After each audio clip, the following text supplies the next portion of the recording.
karamihan sa mga magaganda, bingi. Ha? Pwedeng pakiulit? Hoy, huwag kang magbingi-bingihan dyan. Hindi ka maganda.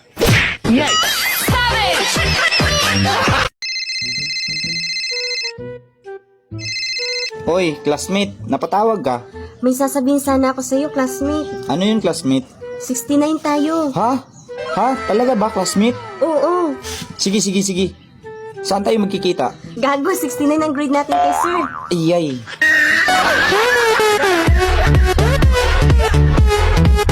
Okay. Kailan ka huli nag-toothbrush? Napaka-personal naman yung mga tanong yun. Oh, ba't di mo tagutin? Oh, nagtutoothbrush ako, ano ka? Ano toothpaste mo? Toothbrush ang pinag-usapan.